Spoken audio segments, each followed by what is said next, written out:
বাংলাদেশের খ্যাতনামা পেসার মুস্তাফিজুর রহমানকে অনাকাঙ্ক্ষিতভাবে আইপিএল থেকে বাদ দেয়ায় ক্রিকেট বিশ্বকাপ গড়িয়েছে এক অনিশ্চয়তায়। ভারত যেতে অনাগ্রহী বাংলাদেশ আর আইসিসি নারাজ কোনো ধরনের ছাড় দিতে, সব মিলিয়ে বড় সংকটে পড়েছে বাংলাদেশের টি-20 বিশ্বকাপ স্বপ্ন।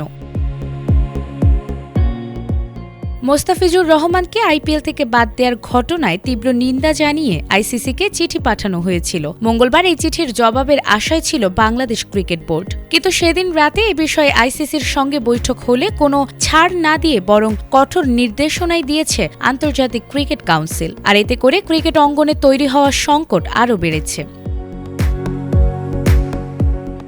আগামী 7 ফেব্রুয়ারি শুরু হতে যাওয়া টি-20 বিশ্বকাপের যৌথ আয়োজক ভারত ও শ্রীলঙ্কা। তবে বর্তমান পরিস্থিতিতে ভারতে গিয়ে বিশ্বকাপ খেলতে রাজি নয় বিসিবি। আর তাই বাংলাদেশের সব ম্যাচ শ্রীলঙ্কায় আয়োজনের দাবিতে রোববার আইসিসিকে আনুষ্ঠানিক চিঠি দিয়েছিল তারা।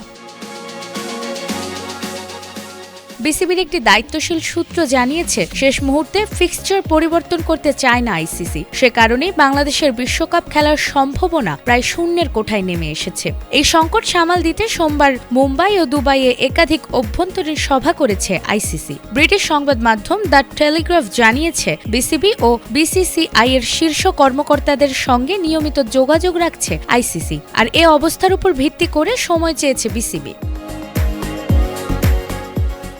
অন্তর্বর্তী সরকারের প্রধান অধ্যাপক মোহাম্মদ ইউনুসের সঙ্গে আলোচনা করেই চূড়ান্ত সিদ্ধান্ত জানাবে বিসিবি। অন্যদিকে আইসিসির লক্ষ্য যে কোনো মূল্যে বাংলাদেশ দলকে ভারতে গিয়ে খেলতে রাজি করানো।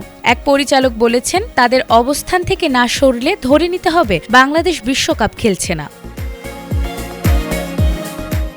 বিসিবির মতে, মোস্তাফিজকে বাদ দেওয়ার ঘটনা শুধু একজন ক্রিকেটারের নয়, বরং বাংলাদেশের ক্রিকেট মর্যাদার ওপর সরাসরি আঘাত। অন্যদিকে ক্রিকেট বিশ্লেষকদের আশঙ্কা, দ্রুত সমাধান না এলে এই সংকট বাংলাদেশ ভারত ক্রিকেট সম্পর্কের ইতিহাসে নজিরবিহীন অধ্যায় হয়ে থাকতে পারে। নাজমুন নাহার জান্নাত, এটিএন বাংলা।